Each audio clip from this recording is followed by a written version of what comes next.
If you were challenged to stream every single day for a year, could you do it? What would it take? What would you hope to achieve? What would you even stream? In 2025, I did exactly this. I streamed every single day for a year, no matter where I was, whether I was home, traveling, or at a LAN event. My name is Cactus, and this is everything I learned streaming every single day so you don't have to. If you enjoy and or learn something from this video, be sure to leave a like and subscribe. The first biggest challenge I faced was scheduling. It was important to first take a look at my personal day-to-day schedule and find a time that worked for me. Originally, I had a fairly consistent work schedule. I worked full-time, Monday through Friday, 8 a.m. till 4 p.m. This was a dream schedule to have. Through the year though, there were significant changes at my job which adjusted my schedule in weird ways. I would have days I planned to stream at 8 p.m., but the following week adjust this entirely to stream at 11 a.m. if I was given a closing shift. Once I completed my first month though, it was pretty easy for me to find a rhythm to make things work. Sometimes my day looked like this. Go to work, get home, eat a late lunch, stream for 2 hours, eat dinner, do anything else I wanted, and sleep. Then continue the cycle. Obviously, I would make adjustments if needed, but this was my day-to-day now for most of the year. When it came to attending LANs, this got to be a challenge. What would I even stream? How long could I go for? Where do I even stream?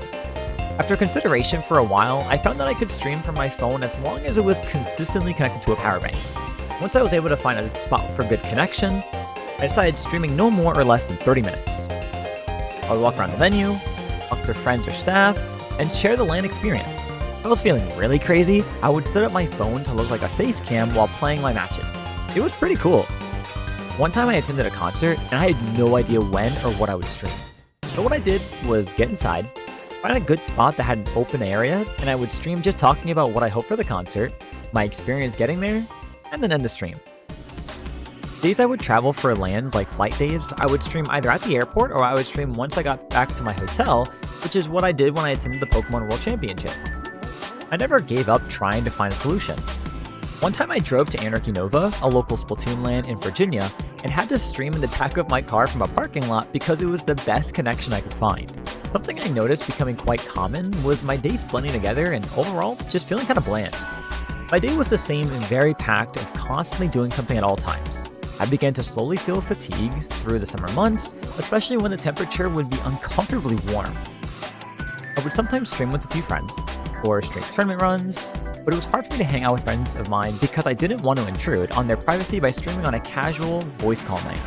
You may ask, if they're your friends, they shouldn't mind, right? While this may be true, I had a rough experience once where I hopped into a VC, letting people know I was streaming, and the VC getting a little quiet or people joining, being informed, and then not staying long. It kinda hurt, but I knew it was something I caused myself, so I chose not to continue it. It pushed me away from some good friends I used to talk to often, but at the end of the day, I did this to myself. I did eventually find some friends who didn't mind being on stream consistently, and it led to some really funny highlights throughout the year. Something else I found hard to commit to was making content. With so many streams being made and my days being so packed, it was really hard for me to find time to make any kind of content around the streams, but I was able to at least make monthly highlight videos, even if they came out really late.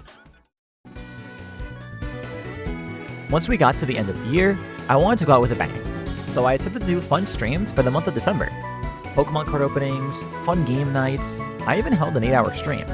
I did want to try a 12-hour stream, but it was just not in my cards. When the final stream hit, it was safe to say I was happy, but also sad. Sad because it was over. Sad that the challenge I set for myself was finally done. But I was so happy I was able to truly stay committed. No matter what struggle I hit, I could stream every single day. I made sure to prove to myself I could do something like this. And just overall, be happy to bring a form of entertainment for many people who would tune in to my streams. So, what did I learn? Committing to anything this long and consistent can be very tiring. It can bring burnout. It can make you really struggle to hit that go live button. Because when you do, you're essentially always presenting yourself and trying to be entertaining. I highly recommend before doing anything like this, try a smaller scale, a week or a month, etc. I would also recommend always changing what you stream. I consistently streamed playing Splatoon because I love playing it competitively. On the off chance I would stream Pokemon or Animal Crossing. This truly wasn't enough for me and caused a burnout way sooner than I expected. Next, I'd say please find yourself a good friend group to be around when streaming. Having friends by my side to play or enjoy company with made it so much more bearable for me to keep going. Sometimes you will have days where you just have no one to talk to and chat, and it can get quite boring, but it never hurts to bring friends for the ride. Something I wish I did was make way more content around my streams. If you do something like this and hope to increase your content output, follower growth, or just get overall great exposure, you have to be making some other type of content. Maybe a clip a day to post on TikTok or YouTube Shorts. Maybe a stream was very funny and you could turn that into a video. If you need help with it, definitely reach out to others. It will help you out tremendously, and it's something I regret not doing. My mentality around streaming changed pretty drastically during this challenge.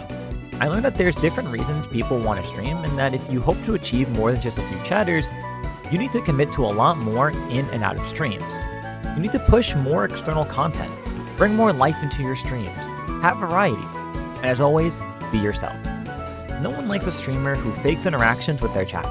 It's not fun, and honestly, for you as a person, would probably be really tiring. That's one thing that kept me sane, was knowing I was always being myself. But with that being said, that's all I have for you for this video. I hope my input about streaming every single day was helpful to you. Hopefully you were able to learn something. And if you have any questions, please do leave them down in the comments below. Thank you all so much for watching, and I'll see you in the next one.